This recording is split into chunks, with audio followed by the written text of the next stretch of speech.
This is the Pop Tournaments podcast. In Pop Tournaments, we take a category of pop culture and let you, the fans, vote on matchups in a single elimination tournament format to determine an ultimate champion. We are here to discuss those results and the upcoming matchups. Thanks to our great community and everybody who votes, let's start the show.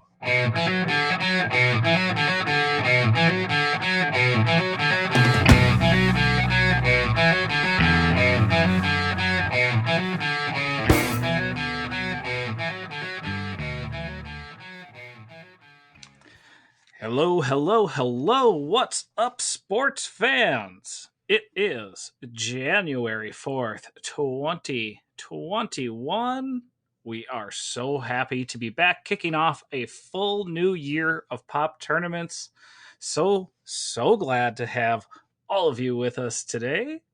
We are coming to you from the parking ramp spiral exit, those really scary They're always terrifying to me. Yeah. And there's some of those parking ramps where, man, they just squeeze those cars in there. Mm-hmm. It's like, how do you get around in one of those? You know who I'd love to get for a sponsor next week is those like jet engine fans on the exits for the Metrodome when you're going in between the two doors. Push you out. Those are amazing. So many memories. Actually, we are sponsored this week by HGH. Everybody get you some HGH. Does a body good. Yes, we are back once again in the new year. So happy that everybody is here with us. We made it through 2020. I'm looking forward to it. It's not going to be an instant fix, but I'm looking forward to a better year. We've got Ryan Barrett. What's happening, everybody? And Jennifer Schmidt. Hi, friends. And it's me, Jake.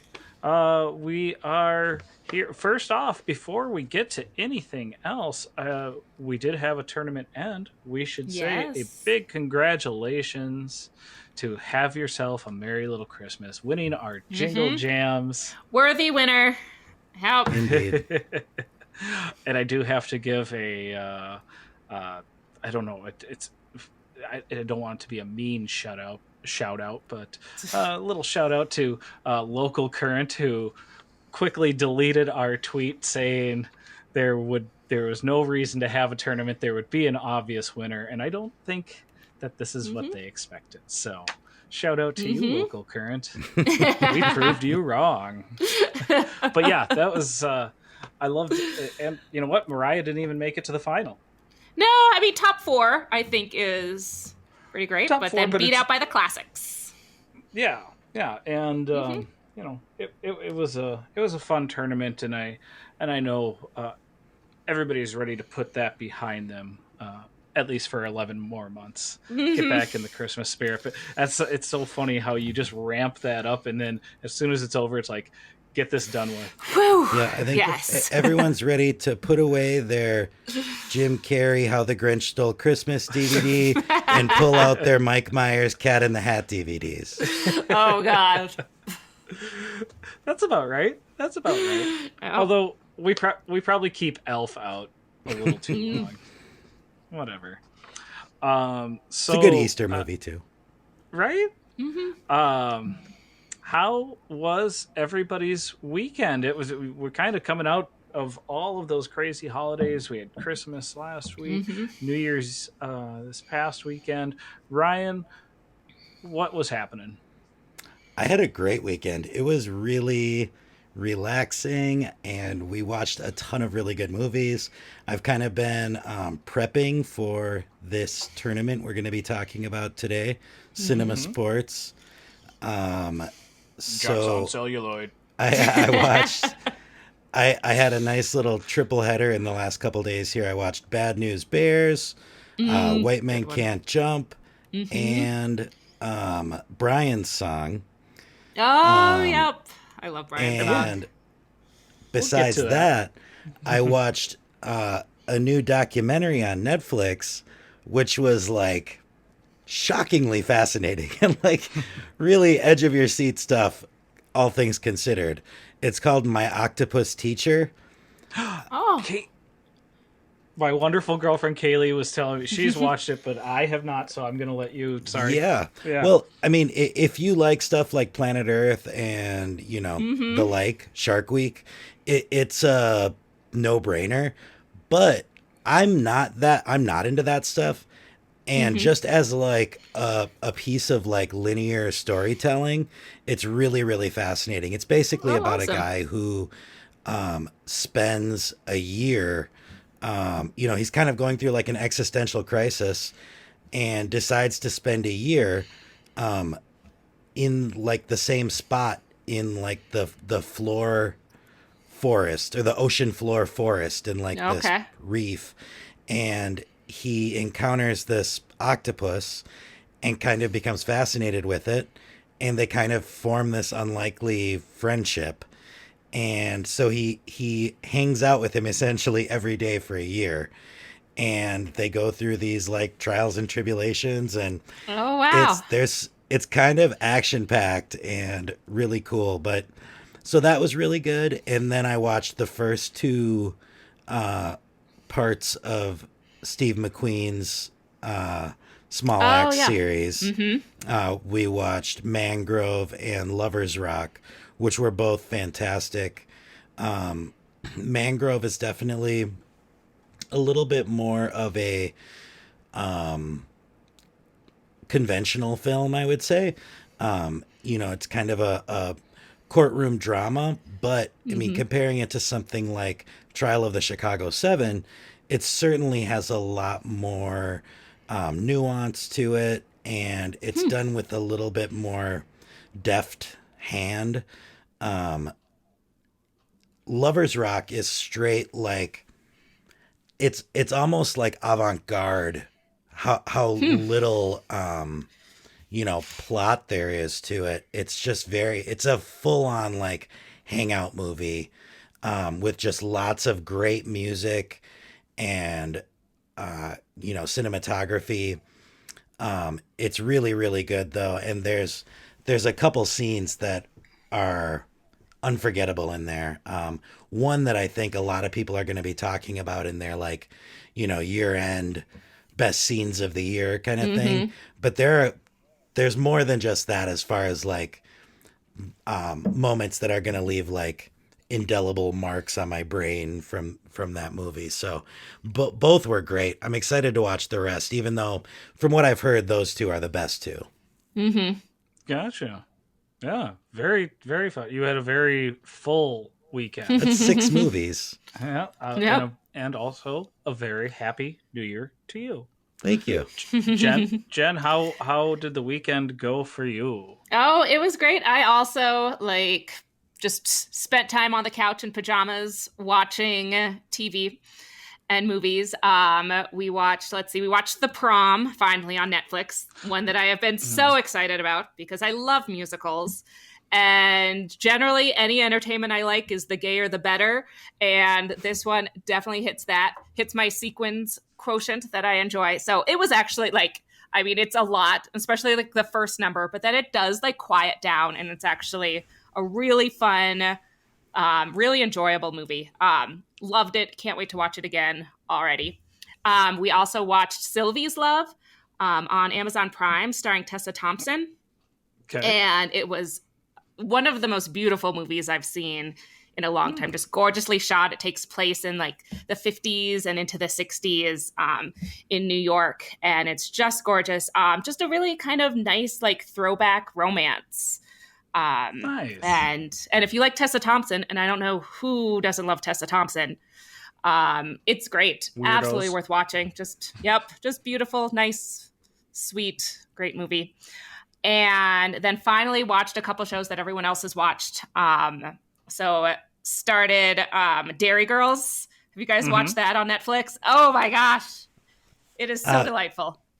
Rebecca, I can't remember if she finished it, but she's watching it or was watching it. My parents, Tom and Judy, just finished it. I know. And they're really bummed because they loved it so much. Yeah, it goes too fast. That's like my only complaint about it is, it's British, so there's only like 8 or 10 episodes. They're just a half hour long, and there's only 2 seasons, and season 3 has been pushed back because of COVID. So, but I've been watching with my dad and my 7-year-old son, which maybe isn't appropriate, but it is appropriate. He's good. So we had breakfast conversation this week about like, which Dairy Girl do you like best? So brought up by John. If you could be any of the Dairy Girls, which one would you be? Interesting. Yeah. So it's a really fun show. Help. Awesome. That's again full. I love weekends on the couch. Yes. Uh-huh. Speaking of your favorite shows, Jenny, and John's favorite shows, I also took the jump this weekend, and me and Rebecca watched the first episode of the new season of RuPaul's Drag Race. We haven't watched it yet, but was it all 12 or was it only 6? It was all 12. Okay, good, because some seasons they just do 6 and 6. You get to know them better. It was a long episode, and from what I gathered from context clues, it was different than normal. I'll just leave it at that. There were some surprises. Are you excited for the rest of the season? I'm excited. I'm excited to see what a normal episode is like, or see what other episodes are like. Yeah, because it was a different episode, or an abnormal episode. I kind of want to see what other challenges are like. Yeah, I've heard 6 people have to lip sync for their lives. So yes. Mm-hmm. But it was really fun seeing the different personalities and all the outfits and stuff. It was fun, critiquing with Becky, and overall it was a good time. I'm definitely going to continue watching. Awesome. Yes. Brought you into the fold. Having a local favorite in there this year too is so much fun. Be fun. Yep. I haven't watched it yet, but I think she's going to do well. She's crazy talented. So if you're just joining us, you're listening to The Finish Line, the RuPaul's Drag Race recap show. Yeah. We're so glad to have you all here. Hey, to each their own. I don't know. I got nothing. I don't watch prom movies anymore. I never went to my prom, so canceled all prom movies. None of these appealed to Jake. Well, nope. I'm just scarred. I was ditched a week before my senior prom. Yes, more. Give me more pity. You might like the movie The Prom, because it really is about how like wounding prom can be, and what it should be versus what it actually is. Oh, it's a documentary. So maybe you'll find it very healing to you. Yes, I would also like to relive all of my pets getting put to sleep over and over. Can we see videos of that? How was your weekend, Jake? It was macabre. Very. It was all right. We're 3 for 3 here. My super awesome, wonderful, beautiful girlfriend Kaylee and I just vegged out on the couch all week. We were also catching up on a lot of these movies, more hammering through the ones that are free or on the services that we already subscribe to. So a little out of order, and obviously get to it on a future episode, but that's some disappointments in there, or some misremembered things, definitely. Probably. That's for sure. Again, that's one thing we kind of got to remember, I think, throughout this whole tournament, is that when these movies were made, and what was thought of as acceptable at that time. 100%. I definitely, out of the 3 movies I watched, one of them was like shockingly not problematic, and it wasn't the one you would think. I'm intrigued now, but otherwise, it was a nice weekend. We're having an unseasonably warm January here in Minnesota, which, again, I'm enjoying it for the time being, but always has me worried. Where I always love, in the middle of winter when it's really cold, all the jackasses will be like, so much for that global warming, huh? But then when it's 60 degrees in the middle of January, like it was last year, nobody says shit. Where's your smart alecky comment now? But yeah, it just kind of basic weekend, fucking around in the kitchen, futzing around. Make anything good? The beans are coming along nicely, by the way. So I have to. I forgot last week, Jen. I will send refried beans. Good. No, I wish I could grow refried beans. Wouldn't that be awesome? Yep. No. Let's not worry about green beans in his kitchen. Yep. Yeah. Let's not worry about my stupid weekend. It was awesome for me and Kaylee and no one else. That's what I'll say. We got a tournament to get to. Our cinema sports are Jocks on Celluloid. I still don't know which way I want to take that. We'll have to figure that out. But it's... Keep trying out totally different ones this whole episode. we might. You guys feel everyone free to, different. Feel free to throw some in. But I'd like a crack and like a sound effect of like the crack of the bat, like cinema sports. Yeah, Jocks on Celluloid. Or maybe you've got the bass crack of the bat, the whoosh, and then Jocks on Celluloid, and then all the applause and cheering. Yeah, there you go. Love it. They realized it was a home run and not a double. Yep. Yep. But this is, I think we got a lot of good response when we put the bracket out there. We have 36 movies here with some play-in games instead of our usual 32. But obviously there's always going to be things that, maybe should have made, or, I shouldn't say should have made it, but maybe people wish would have made it because they're more commonly known. And maybe there's some, really good movies that didn't make it because they weren't known enough. Or, we kind of tried to, and Ryan, I won't name any of your, what we missed, but I think we kind of all agreed that it was better served, like, we tried to say, okay, we're going to do half comedy, half drama. And, we avoided the documentaries because there's some really good sports documentaries out. But maybe we do a documentary tournament in the future. And we don't want to. I want a documentary tournament. Right. Stuff like that. We did include Hoop Dreams, which is there's kind of the... two, right? What was... Two documentaries, Hoop Dreams, and do you have Murder Ball on there? I thought No. Murder Ball... That one did that not didn't make it. No. Oh, okay, that was on one of the lists, one of our working lists. So just the one, just Hoop Dreams. That one was just out. Yep, I think it's just Hoop Dreams. Yep. Okay. And again, we didn't completely exclude, but where if we were to do like a sports documentary movie or tournament, Hoop Dreams, is going to take that all the way. And now we can kind of separate those things, and it was tough narrowing it down. There was a lot of stuff that we, given other people's opinions, we could have put on here. But what we're, without getting too deep into things, Ryan, what were some of the ones that, you really love, or you thought maybe, more people would have wanted in this tournament? Well, the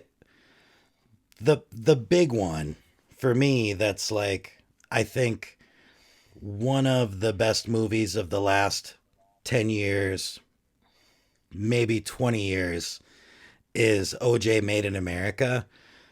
The reason why I thought it was safe to just not put it in the tournament is because of the controversy with, is it a movie or is it TV?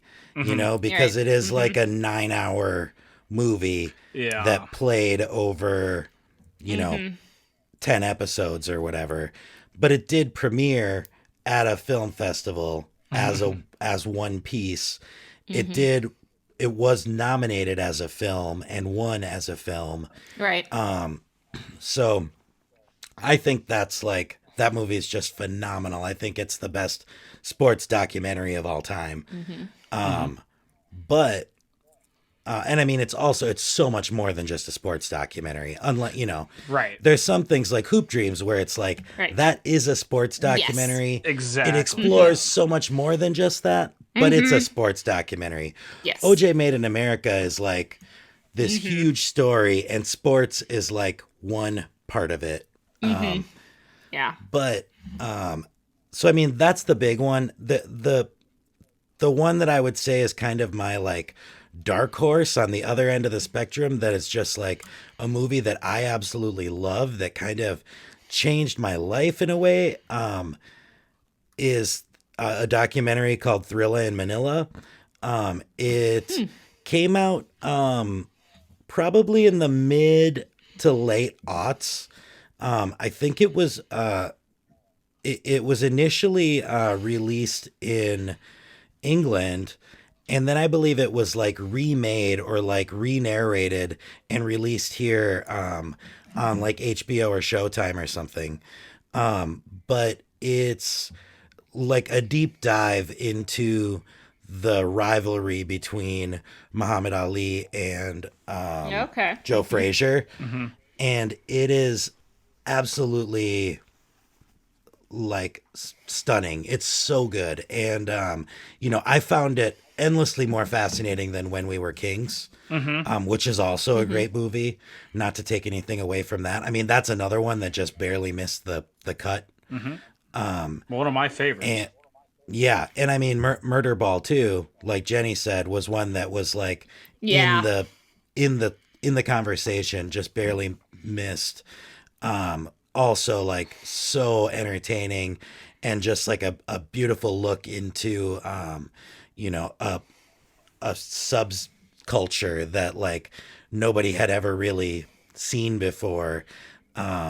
So that's just such a great piece of filmmaking. And the last two things I'll mention, just because they're both kind of, I think of them both as sort of like sister films, are Warrior and The Fighter. The Fighter being the David O. Russell film with Christian Bale and Amy Adams. and Amy Adams, Wahlberg, yes, right? yes, and Wahlberg. That movie was obviously a lot more like prestige-y. It was nominated for a ton of Oscars, and that was I thought a really great movie. And the other one, Warrior, was kind of overlooked. Are you two familiar with that movie? I haven't seen. I'm familiar with it. That's Tom Hardy, right? Yep. It's starring Tom Hardy and Joel Edgerton as brothers. And I think I did see it. Yeah, I feel like It's sounding I kind more of familiar. have watched it. Yeah. They're both UFC UFC fighters. Yep. And it's Nick Nolte plays their dad, and they have like this really troubled relationship. And it's based on a true story, but that was one of those movies that was just such a sleeper. Like, I had no idea what to expect. We just like, I had no expectation, I don't like UFC really, or I'm not into UFC at all. So it wasn't something I was really like excited about. And we just kind of watched it on a whim, and it was like kind of knocked me on my ass. It was a really, really good sports movie, I get you. So I just rewatched it again not too long ago, and it's really good. I would highly recommend both The Fighter and Warrior if you haven't seen them. Yeah, no, I think it. You know what? I think we could have. I want everybody to know we're giving you the best of the best. We put a lot of time and effort into this because we really could have divided. If we're talking sports movies, we could have divided this into like 3 or 4 separate tournaments easily. Yeah. By going different categories. So don't forget the hard work that we all put there's in. so many great movies aren't on this list. Yeah. Jen, what do you love? Well, one that I loved that I would have liked to see on this list, it was another sleeper that but got positive praise, and it's very similar to Warrior, except it's kind of going the like lighter route, but it's based on a true story about a WWE fighter, but fighting with my family. If you've seen that, just delightful. So it's one of the like Florence Pugh, I think one of her first movies that like really kind of brought her on the scene. Lena Headley's in it, Nick Frost, just kind of the true story about how she became.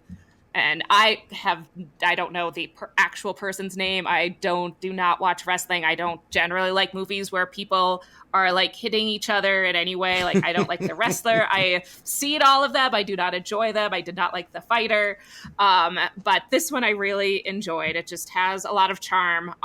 Just moves really well. I feel like that's one problem with a lot of sports movies is the pacing sometimes drops in that like middle third and then picks up again right at the end, and this one never did. So I really enjoy that one. And then not really similar, I was trying to make a connection. My other movie that I love that I wish was on the list is Whip It.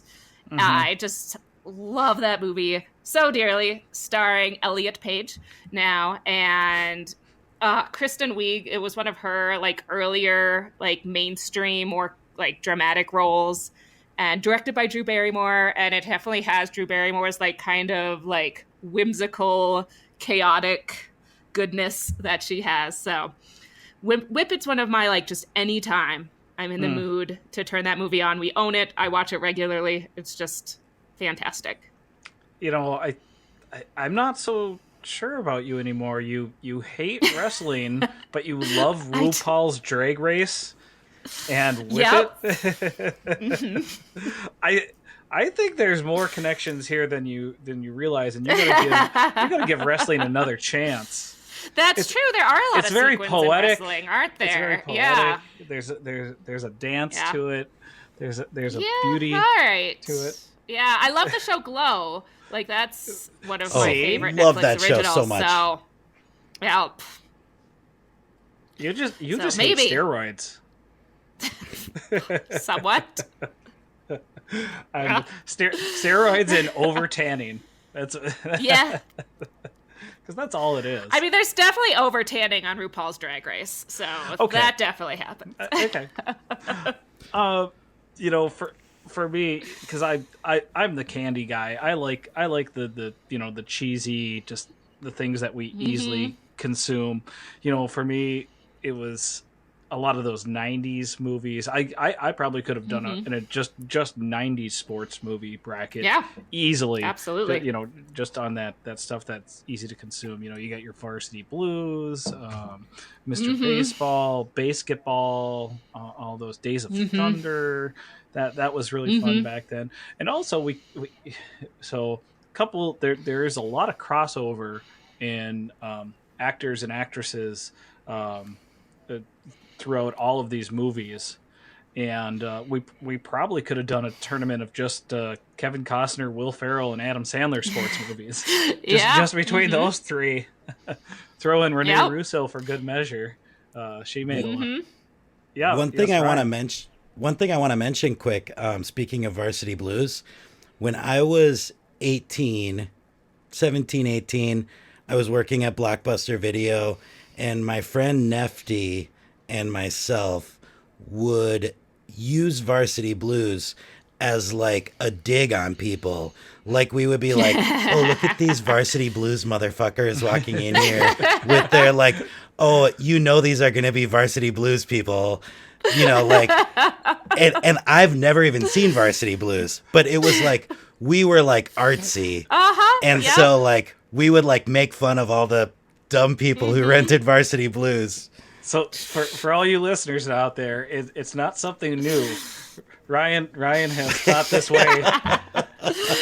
Ryan has been better than you for a good 30 years.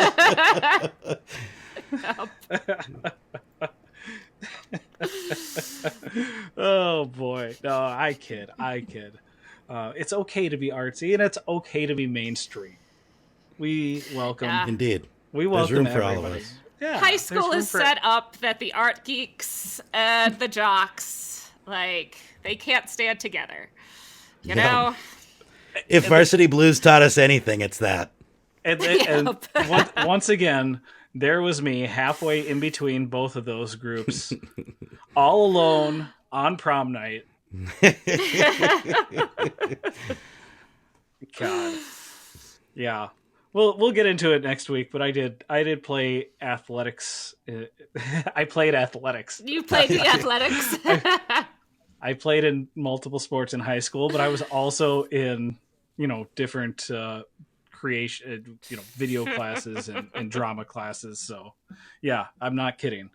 But yeah, let's get to this tournament. Let's get to the movies that did make it. Yeah. We'll start out with our play-in games, and going on right now, we have Kingpin from 1996 versus I, Tonya from 2017. I have recently rewatched both of these, but I shouldn't say rewatched. I, Tonya for the first time. I've watched both of these movies recently. But Jen, I'm going to throw to you first. Let's talk it out. One movie at a time. Talk the matchup. Don't matter. Oh, well, I mean, I, Tonya is a amazing film, and Kingpin is an okay comedy from the 90s. All right. That's it. So, We can get coming into out fighting. I, Tonya is amazing. Like, it's just, like, the acting is Oscar nominated and Oscar winning. Mm-hmm. It does such a great job of taking a true story and not like so many, based on a true story where it like sands off the edges and makes everyone seem better than they are. It is like as gritty, but still makes you like rethink, Tonya Harding and how we look at her, and it's engaging from start to finish. It's laugh out loud funny. It's still heartbreaking too. Like, It's such a good movie. No, and you make a good point, because and on the flip side, they definitely could have leaned so much harder into the parody of it all, and didn't. And I think that restraint really helped that movie. And I get it. Okay, you probably don't have much to say about Kingpin. I don't. It's fine. I'm pretty sure I watched it 10 years ago. Like, it was on at a party and I half watched it. I was probably just trying to make out with someone instead. So, not 10 years ago. I was married 10 years ago. Let's talk more on that. Now, as my friend Stuart Smalley would say, that's okay. Yeah. Ryan, what do you think? Well, this one took me a second to figure out which way I was going to go on. I ended up leaning I, Tonya. I haven't seen Kingpin since the 90s. Oh boy. Like since it was probably relatively new to like VHS. I saw it several times though, like when it was in the theater and when it was new. Yeah. I loved it. It was like it was kind of the precursor to Something About Mary. More so than it was the sequel to Dumb and Dumber. It was sandwiched in between those two, in the Fairley Brothers oeuvre. Yeah, it was easy to digest. It was, but it was also, it kind of had that same sort of attitude as Something About Mary, where it was. Really kind of pushed the limits of like what you could get away with. Yep. But it also had like it was kind of mean spirited, which I didn't have any problem with at the time. I thought it was fun and funny and whatever. But I think that was kind of a turn off to some people and a turn on to some people, just because it was different, like I said, in the copy this morning, which doing some research about this, I thought was really interesting. Gene Siskel listed this in his top 10 movies of the year. Wow, in 1996. that is so, yeah. When I read that, I was like, wow. That was so interesting. But they gave it 2 enthusiastic thumbs up when it came out. So it wasn't like universally hated by critics, but it did get like a 53 on Metacritic, or on Rotten Tomatoes, I think. It has like a 53. But it you know, I look back on it fondly, I would say. Mm-hmm. Um, but that's I'm pretty far removed from it. I Yeah. Tanya is something that I've seen very recently, and I think that stylistically it's really cool. They take some interesting choices with like the mockumentary style. I Mm-hmm. also love the character played by Paul Walter Hauser, like Mm-hmm. his performance in that movie. I think is kind of with all these amazing like Oscar worthy Right. Yep. performances, Mm-hmm. his performance is almost like show stealing as far as like I shouldn't Mm-hmm. say show stealing. It's like the comic relief sort of, you know, him Mm-hmm. as like that dumb I don't remember he's like the sidekick to Jeff Galooly. Yep. Uh-huh. But he is just so funny in that movie. And yeah, I mean I think I Tanya's really really good, and it was thoroughly entertaining. So I went I Tanya. Yeah. No, and this yeah, because I rewatched it recently. It very hilarious. We both really enjoyed it. The thing I will say about Kingpin, and I think the it's kind of its one endearing and lasting thing, is Woody Harrelson and Bill Yeah. Is Murray always in great. their Yeah. roles Mm-hmm. in that movie are just on. I mean, they are Yeah. so very on and very hilarious in that movie. I'm a Their combo. I'd huge like to see them Bill Murray together guy. more in Yeah. movies. Like Zombieland. they've got the different energies. Yeah, I know Zombieland, but then he doesn't last very long in Zombieland. But Right, they right. both have such different energies that like meld really well together. Yeah. And so I definitely agree that And it was There's something to pre-crazy that. Randy Quaid. It was Oh. pre-crazy Randy Quaid. You know, we I gotta mean, cherish those he moments. was always the crazier Quaid. Yeah. So- Oh, of course. Of course. But whoever comes out on top today is going to be taking on A League of Their Own, which I actually just rewatched last night, and it's definitely probably on everybody's top 10 list if you're just saying top 10 sports movies, but It's on my I top think 10 movies. we have to be willing to criticize things, and as much I've got nothing against the message the movie sends, the story it's about, Mhm. but it on the rewatch it was okay. It's a nice fine movie. There was a lot of montages, and you're gonna get a lot of those in pretty much every sports movie. Yeah. But Is it a sports movie if it doesn't have a training montage in it? At least one. Exactly. It's my But favorite thing about sports movies. you can't argue so many of these individual performances in the movie. The bigger ones right at the top. I'm drawing a blank. Gina here. Davis, Gina Davis, and Lori she was Petty. Lori Petty. Lori Petty, both fantastic. Tom Hanks doesn't even show up until halfway through the movie. Uh-huh. So forget Tom Hanks. And then all the minor roles. I actually found out while looking through the cast list, strangely enough, Taya Leone was one of the opposing team players. Mhm. She snuck a little cameo in there. But Yep. it's got fantastic performances. Again, I'm not taking anything. Madonna's from like this movie. best performance, honestly. Like Madonna, like I'm a huge Madonna fan, and I think she was fantastic in Evita as well. And she's been very bad in some movies, but she is so good in A League of Their Own. Perfect. Yeah, perfect. Rosie O'Donnell, amazing. Just again, and John Lovitz.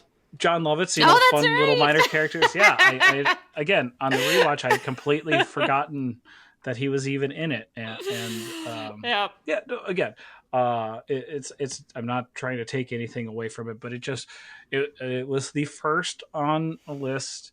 Like if I had originally considered it a 90, now I'm like on the rewatch, I'm like, it's more of an 85. It didn't live up to how awesome I remembered it being, but. Yeah. Any Ryan or Jen? I know Jen. Again, you said it's probably one of your top 10 movies. It's one of my top 10. Yeah, it's been probably 2 or 3 years since I've watched it, but but it's one I just enjoy it start to finish. It's I would be shocked if that doesn't make the final four. Okay. If not take the whole thing. See, I honestly, as a dark horse, I can see Tanya possibly beating it. Maybe based on if more people had recently watched Tanya over. Ryan, you're shaking your head also. Right? Yeah, I mean, I just think that there's too much love for League of Their Own. I think it's, it's the cliche, it's kind of a 90s lines. Classic. Yep. But I haven't seen that one since the probably late 90s. I would love to. I need to rewatch it. There's a lot of these movies that like I didn't have on my emergency watch list because like I had seen them. That they're still like pretty fresh in my memory, but I do need to revisit it. So yeah, I definitely look on it favorably though, and I will be voting for it.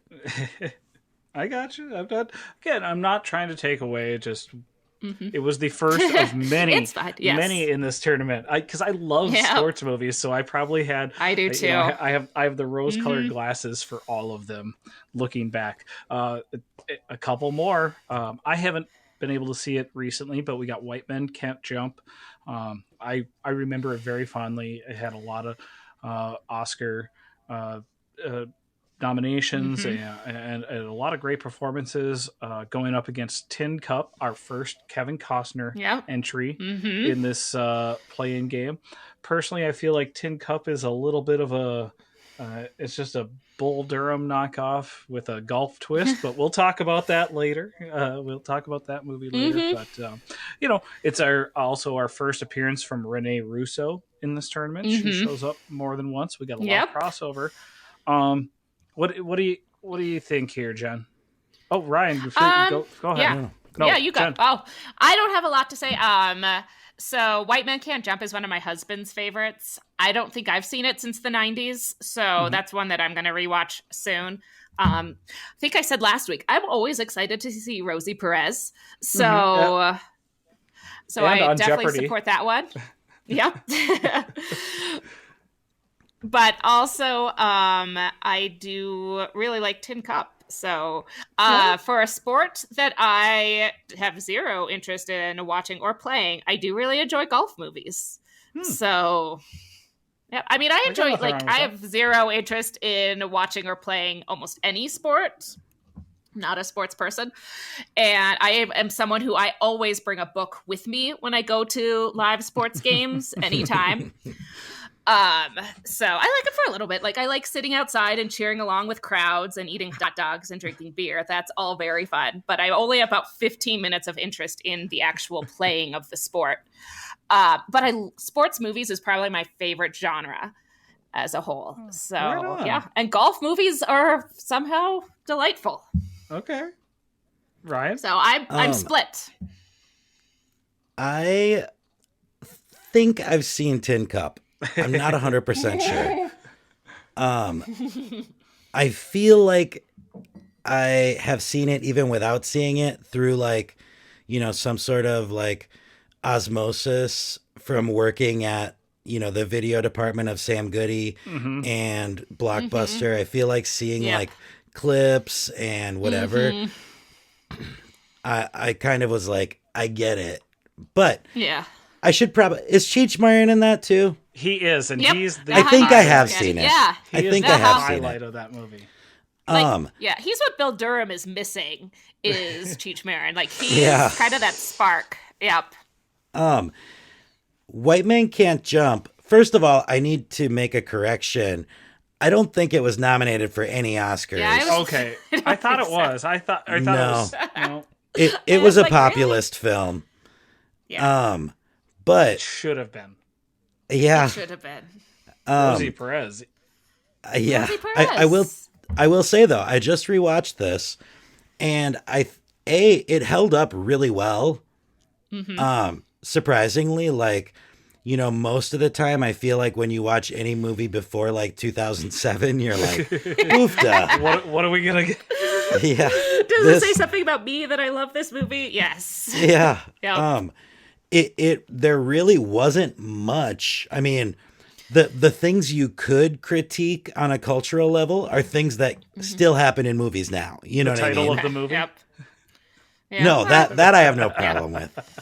But the it definitely had kind of a Magic Mike energy to it, I thought, where it was a kind of a critique on poverty and like people living in economic, on the edges of poverty and having to hustle to like Survive. make ends meet. Yeah.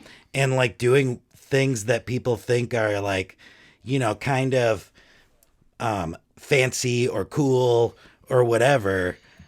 But really, when you see the underbelly of that, it's not pretty. You know what I mean?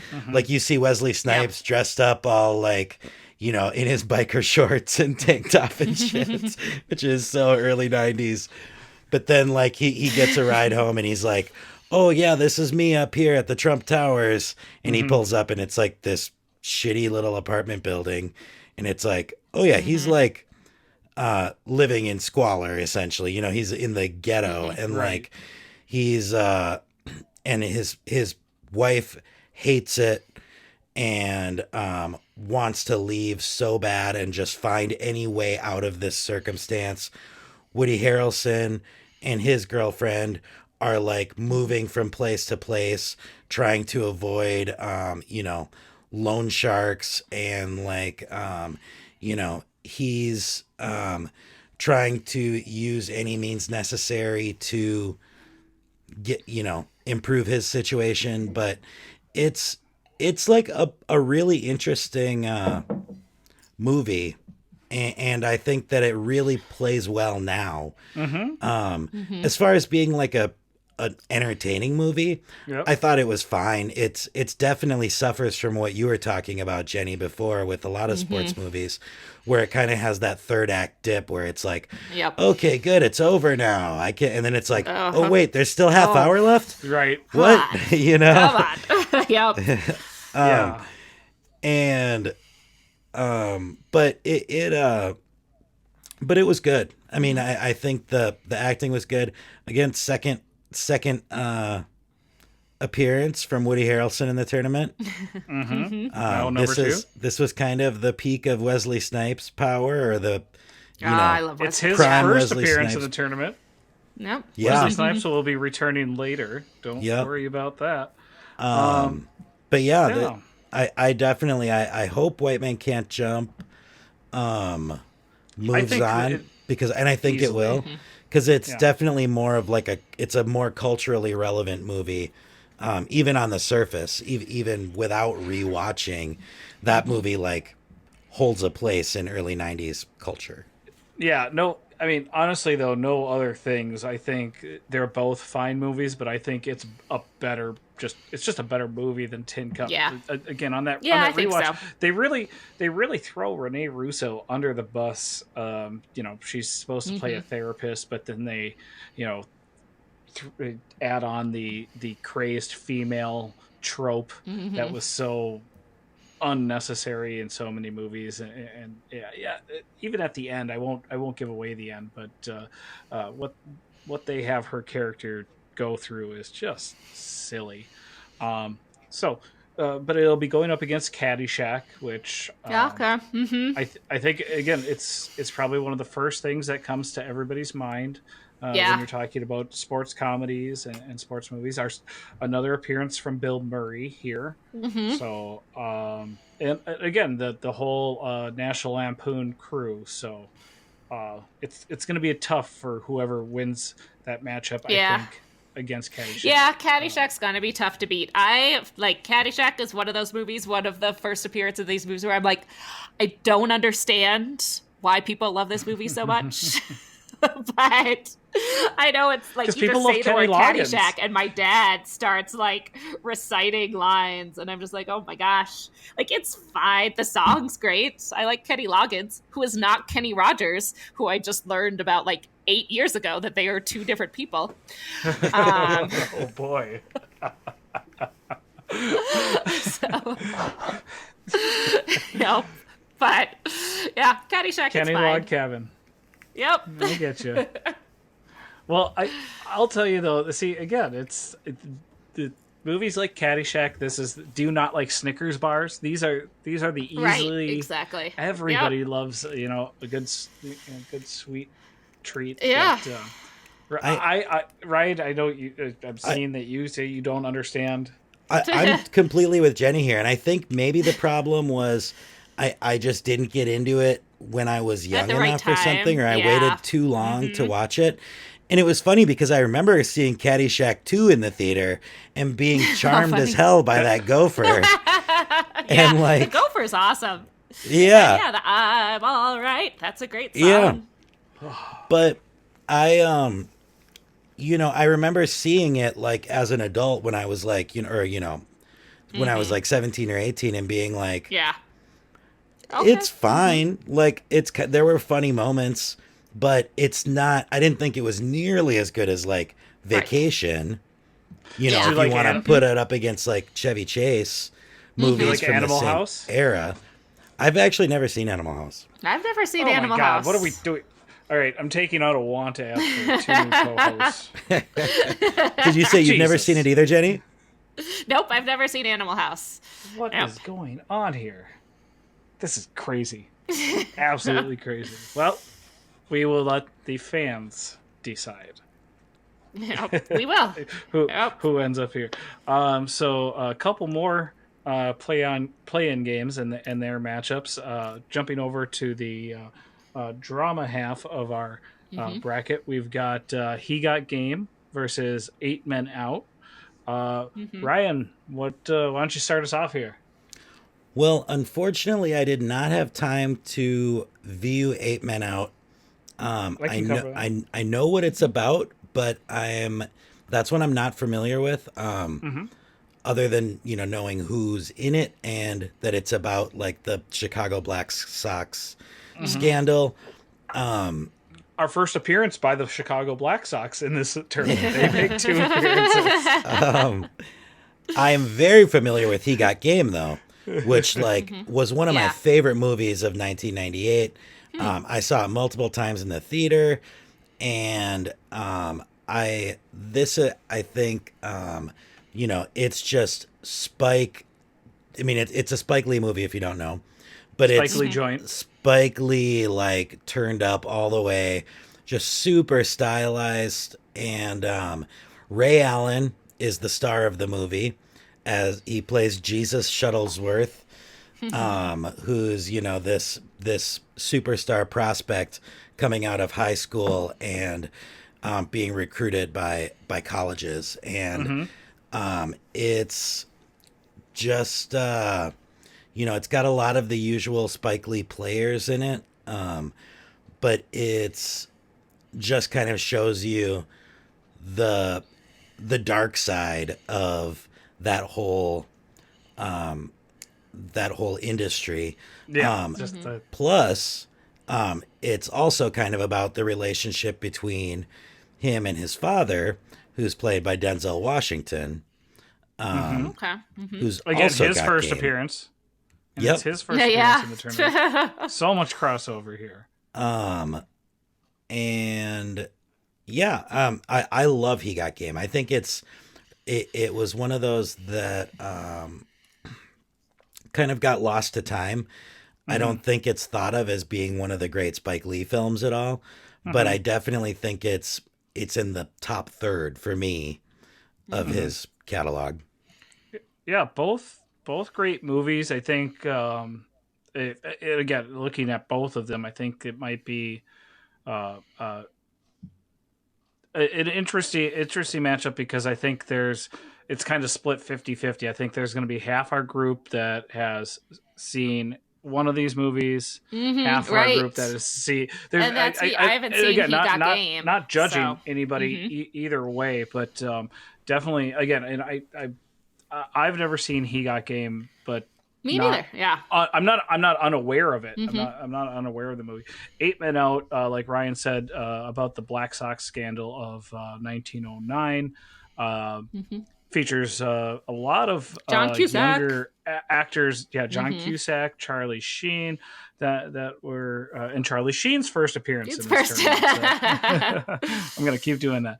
And Mm-hmm. yeah, again, I think this is going to be close, but I think He Got Game is going to move on. Like I said, I think 8 Men Out is a probably the Mm-hmm. lesser known movie of Mm-hmm. all of these play-in games. But going up, whoever wins will be going up against our other Black Sox scandal, technically movie, Field of Dreams, Mm-hmm. another Kevin Costner appearance, but definitely not strictly about that. I remember that movie so much from growing up. I think this is one of those ones from that era that holds up a little better. Jen, you love this subject. This is the other movie that I'm like, I don't get it. I don't get why people love Field of Dreams. And I think I saw it like too late and just maybe not in the right like situation. I watched it when I was in high school, like when I was babysitting, and I'd put the kids to bed, and so you're looking through these like strangers VHS selection, and I was like, oh, Field of Dreams is a super famous movie, and I'm a budding film nerd, so I should see this. And I watched it, and I was like, I mean, it's kind of boring, and I kept waiting for it to get good. I just love I love the idea of former boomer hippies moving to Iowa and buying a farm. I was like, and then this it getting is like the last thing I ever want to do in my life.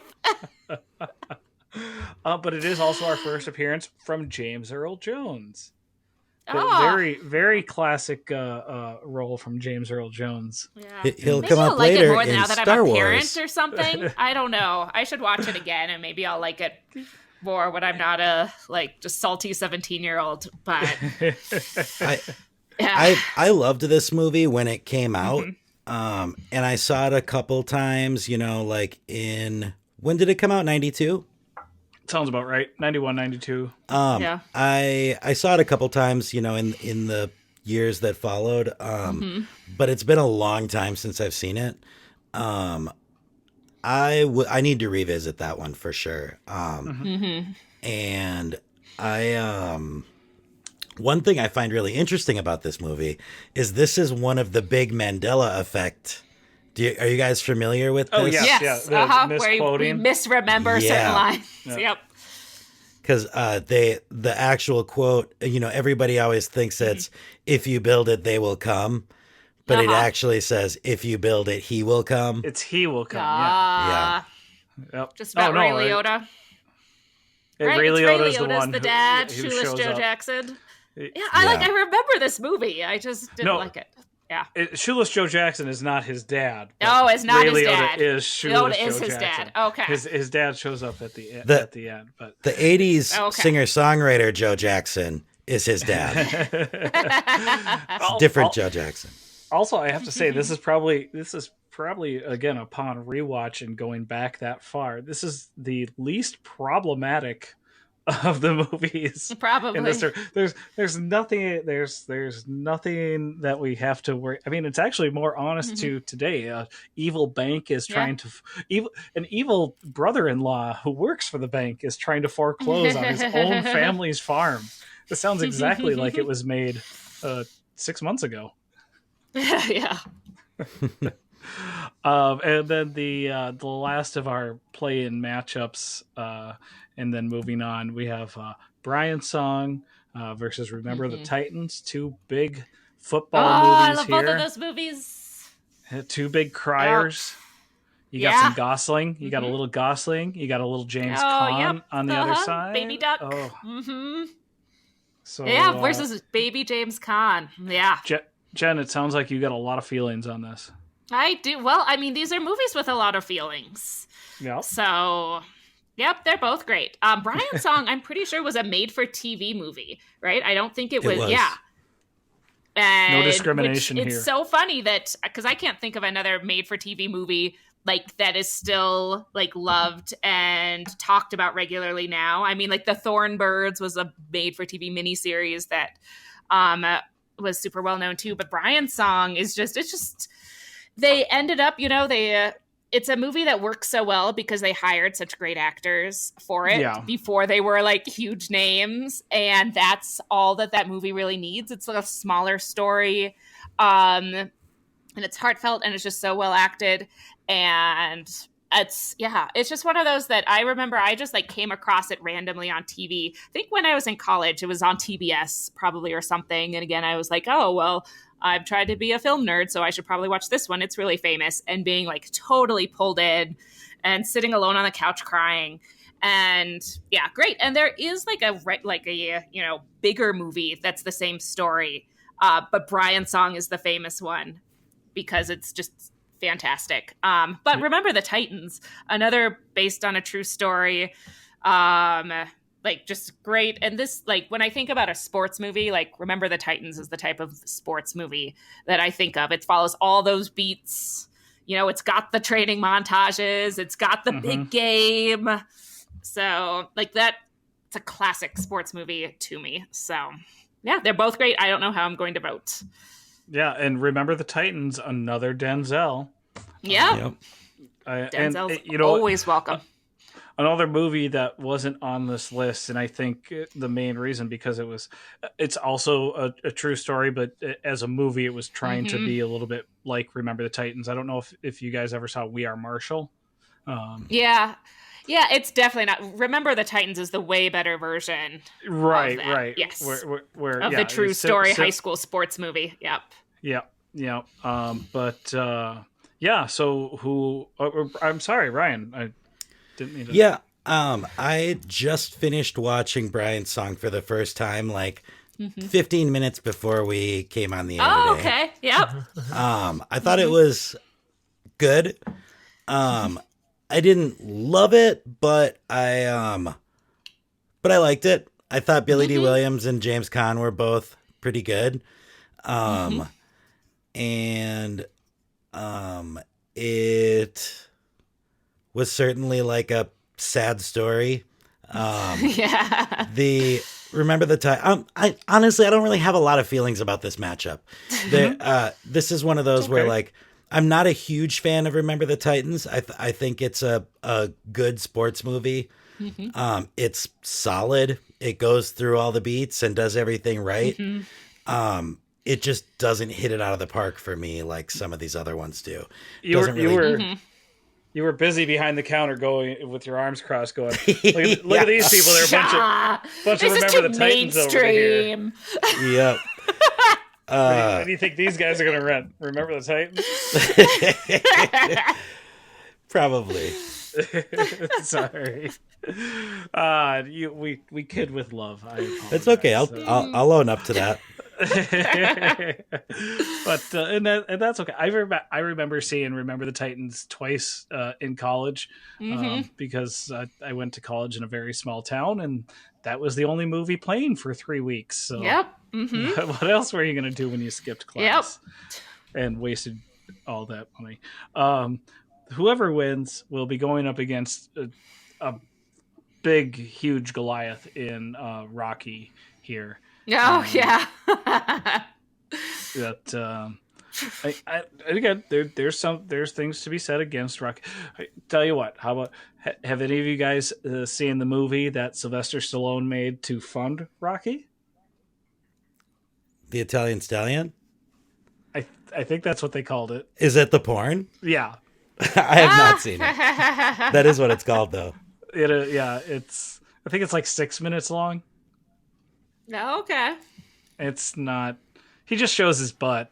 It's all the woman. Yeah. Don't say anything else but butt. But yeah, I don't know. I think Rocky is again because of just where it sits in the lexicon of sports movies. I think this is an easy favorite to be moving on. Some great performances throughout the entire series. I think you guys would both agree. Yeah. I mean, I definitely like Creed like a million times more than Rocky. We'll get to that. That's next episode. No, I want to talk about it now.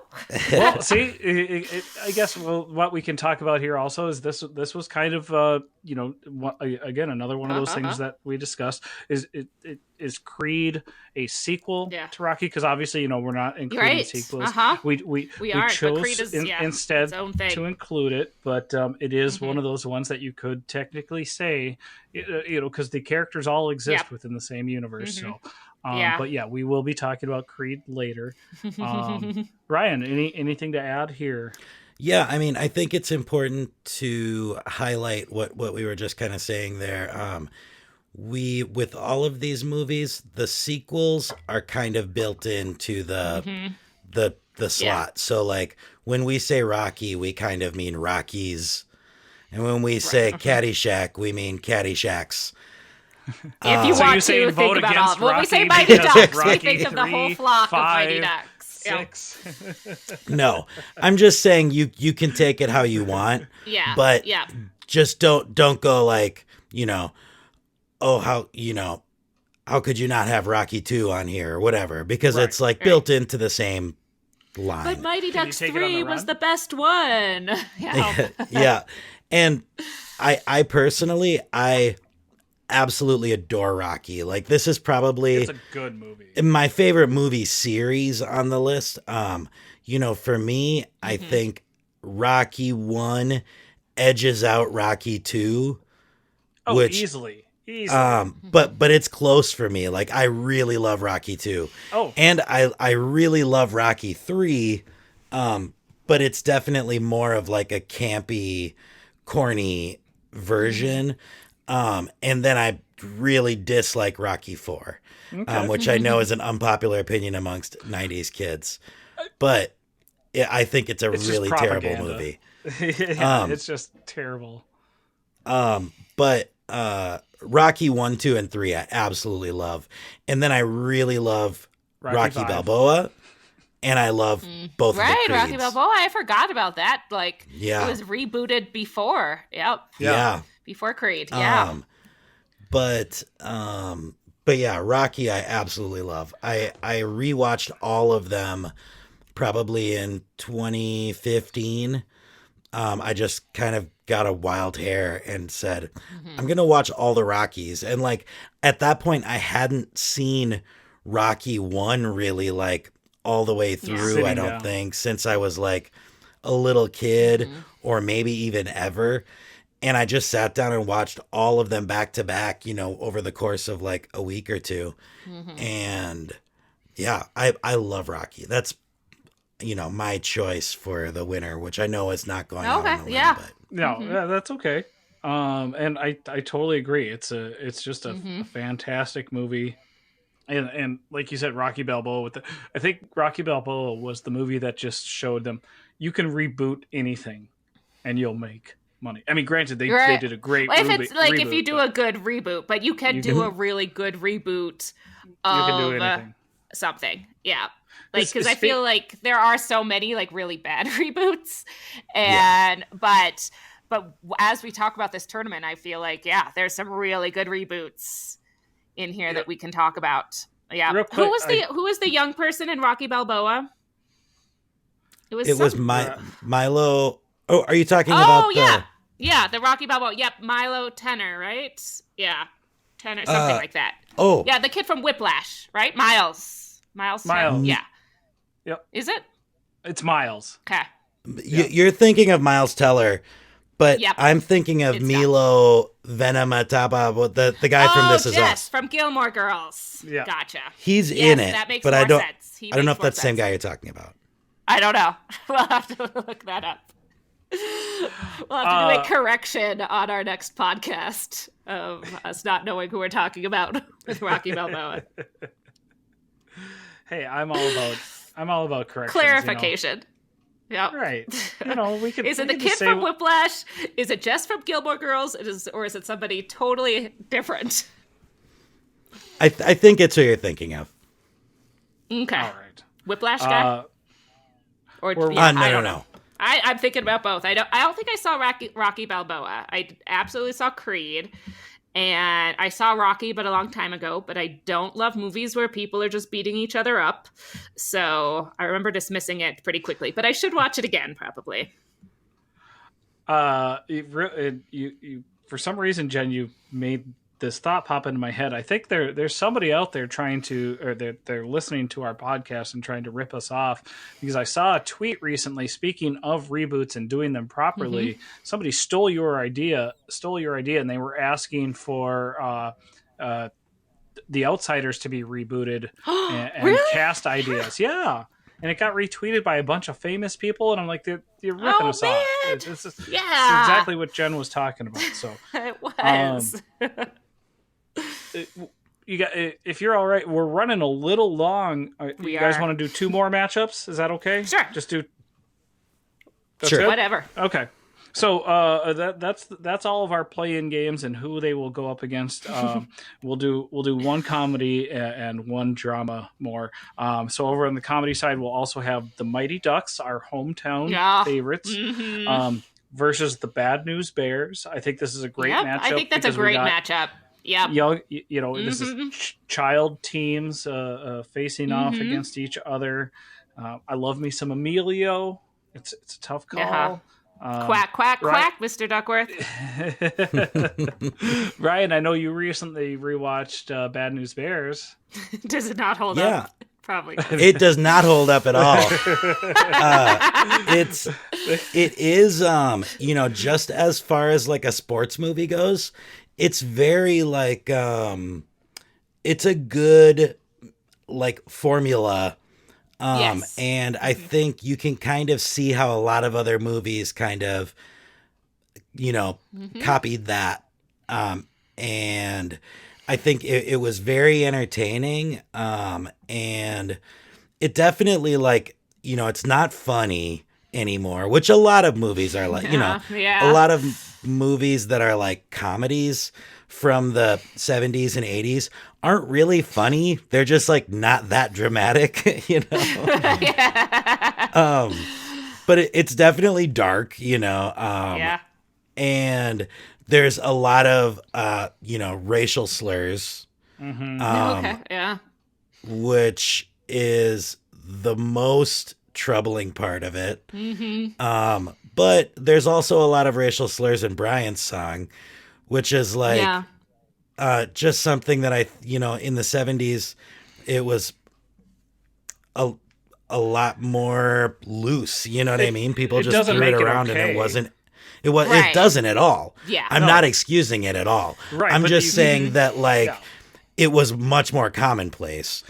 And but it's still jarring, especially in Bad News Bears, where it's like these little kids saying letting these things fly. It's like, whoa, buddy. At least in Brian's song, it's these 2 guys who have kind of a Frank Sinatra, Sammy Davis vibe, who are giving each other like ribbings back and forth that are like, ooh, like, ooh. But with Bad News Bears, it's definitely like, that's the thing that stands out the most as being like not holding up. Mighty Ducks I haven't seen in a while. But I loved it as a kid. I mean, I think that especially everybody from Minnesota, where we Mickey's record Diner and where we're all from, I think it was extraordinarily popular. It was kind of, it had some early Mall of America shooting. Yeah, that's the second movie, I believe. Was it? That's right. Where they're rollerblading through the Mall of America. I'm pretty sure that's Mighty Ducks 2. Hey, early on, there was a lot of shootings at the Mall of America. But it was definitely, Mighty Ducks also kind of followed the same Bad News Bears script. Yeah. Which you could say, that kind of makes I love somebody grumpy taking over a ragtag group of misfits. Like, bring it on. It works. Although, Mighty Ducks, not as bad as the Bad News Bears, but they're there was definitely, some cheesy tropes that they leaned into. Oh, for sure. Yep. The nerdy kid isn't as good at hockey. The fat kid, jokes are not he has cool. farts and a lot of fat shaming. The girl, she's the figure skater, could spin really good. Yeah. But then she ends up scoring a goal, so I mean, right? She helped him win. She's amazing. Yep. No, I think Mighty Ducks gets the local love and moves on there. But again, I think a lot of people look, even though on a rewatch it's not as great. I think a lot of people look back fondly on Bad News Bears, at least the overall story there, and that should be a close matchup. Neat. Interesting. A little interesting side story about Bad News Bears. Yeah. So I love Tatum O'Neal, and that was, I think, her first. Like, I don't remember if Bad News Bears or Paper Moon was first. But I love. Like, I haven't seen Bad News Bears for forever. I love Paper Moon, is also on my top 10 favorite movies. And so she, I've read her memoir, and she grew up quite wild, being raised by Ryan O'Neal and in the Hollywood scene at a very young age. And her and Melanie Griffith were great friends and were drunk and high driving as 13-year-olds on the Pacific Coast Highway, getting a really bad accident. And Tatum O'Neal was in the hospital for weeks after this. She said Walter Matthau was the only person that came and visited her in the hospital. Because they'd gotten to know each other at Bad News Bears, and she said he was the most genuinely good person that she had ever knew in Hollywood, and had only amazing things to say about him. And didn't he take a dump a block from your house while filming Grumpy Old Men? Exactly. Yeah. Oh boy. That's two great. We've gotten two great Walter Matthau stories. He's this amazing. Yep. And he has been right by my house. It's a sacred neighborhood. I apologize. All right. So our last matchup, fortunately, does not feature Walter Matthau. The last matchup that we'll talk about today, we have, again, in my opinion, this should be a big, huge heavyweight matchup. We've got Miracle versus the Karate Kid. Recently rewatched both these movies. Miracle, it gets me every time. That's one that it does. It's got a lot of montages, but it actually has. I love montages. You're saying that like it's a bad thing. Over the montages, and I'm a sucker for a hockey movie. I'm gonna do a tiny brag, even though it's not me bragging. My great uncle, my grandma's brother, actually played on the 1960 gold medal Olympic hockey team. So cool. So the story behind Miracle here is definitely a little closer to me, and I absolutely love. But at the same time, I grew up imitating the Karate Kid. That was one of my, all throughout my single digit age years. Constantly rewatching that movie and doing all the moves. It's an 80s kid movie. We're all 80s kids. Jen, what do you think? So I was fairly neutral on Karate Kid growing up. As an 80s kid, I wasn't super, it was fine. I didn't, dislike it. But I wasn't super excited about it. But now that I've been watching Cobra Kai, the reboot... I love Cobra Kai.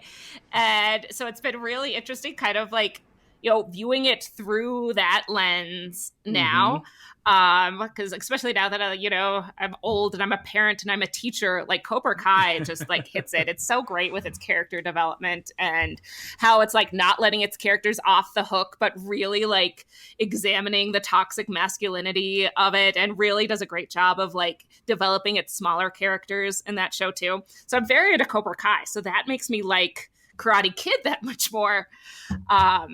So it's all, I love the current universe of it, and care a lot more about Danny than I did back in the 80s. But Miracle, it's another, we consider kind of a hometown movie. There's the statue of her books not too far from all of us. And I feel like Miracle, though, is the actual event is so amazing.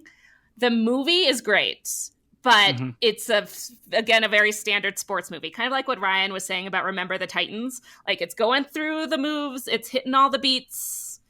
It's great. It's got a lot of montages. I fucking love montages. So maybe that's why I like sports movies so much. So it's great. And it's Kurt Russell, who is, like, of the, you know, like 80s, 70s, 80s heartthrobs, is like totally stayed awesome. He's always hot. Yeah, it's got Tag from Friends in it as one of the players. So, like, I love Miracle. I watch it all the time. I show it to my students when we're talking about suspense and how authors build suspense. We watch the end of Miracle. But yeah, I don't know. I don't know how for sure how I'm going to vote. I'm leaning towards Karate Kid right now, but it might change before then. It also has Nathan West, who will show up in next week's episode in Bring It On. That's more of a deeper dive. Okay. I don't know who Yeah, Nathan West is. I'm gonna have to Google that person. He's the guy who played the original Batman, right? Yes. Yep. Yes, he is. Ryan. I just saw Miracle for the first time maybe Did you cry? 4 or 5 months ago. I cried. I don't remember. I might have. I really liked. I mean, I think Jenny, you hit the nail on the head. I think it's very comparable to Remember the Titans in the sense that it's like just kind of, it does everything right. It doesn't. There's no like missteps in it that make it a bad sports movie. It's very like everything's there. They did it. Yep. Way to go. Good job. But it just doesn't have that like it thing that some of these other movies do. Karate Kid, I think I'll probably end up voting for, but I might have to split my vote. I don't know. That movie just had so much like impact on me and on the larger American pop culture, you know, throughout decades. I mean, Karate Kid 2, Glory of Love, Peter Cetera. Yeah. That was like a moment for me. That was my favorite song for like a year. But Karate Kid 1 is Eye of the Tiger, right? Karate Kid 1. Eye of the Tiger from... No. It's not. No, that's what's Eye of Rocky the Tiger 2. from? Rocky 2. Or Rocky 3. Rocky is that Rocky 2? Ah. Well, there we go. I'm not a music person, clearly. I know Karate Kid 1 has You're the Best Around. Nothing's gonna ever keep you down. But but it didn't have a signature song like Karate Kid does. Karate Kid 2. Yeah. No, it just had a signature quote. We also need to mention we also need to mention the Jaden Smith reboot. Yeah. Which I've actually never watchable. Seen. But I like Jaden Smith a lot. Super watchable. I would, I think you're right, Jake. This is one of the bigger first round matchups. Tougher ones, yeah. And it's so weird. I feel like this slot is kind of blessed or cursed or something. I feel like this second, slotting on the top right bracket for some reason just always has a fucking doozy in it. Because that's where I think it was Bob Belcher versus Hank Hill. Yeah, our closest match ever. Yep. I will. So the one thing I do quickly want to bring up about Miracle, what I absolutely loved. So and they briefly touch on it in the movie, but Herb Brooks was the coach in Miracle. He was actually the last person cut from the team in 1960. So that's kind of like the behind, and but they also don't shy away from how, at least on the surface, how shitty it seems he's treating his wife in his desire to go back. And played by the always amazing Patricia Clarkson. Exactly. And Patricia Clarkson is, I love her so much, and she makes the most of any role she's in. Can we just do a bracket of Patricia Clarkson movies one time? I would love that. Right. No, I get it. But they do a fantastic job of really showing, that that good husband and wife dynamic, and again, they don't shy away from showing how initially shitty he acted, but they actually work it out between the two of them, and a great relationship they had, and it's you know, I think the thing that always gets me at the end is that he was able to assist in making the movie, but never actually got to see the finished product, and so yeah, we'll see how that goes. I think this is going to be a really close one, but we're running long. I don't want to belabor the point anymore. Anybody else got anything else to add at the end here? Everybody's shaking their head no. So for everybody here, thank you to the entire Pop Tournaments universe. Please keep on voting and keep on popping. Pop up. Pop up. Bye. Bye.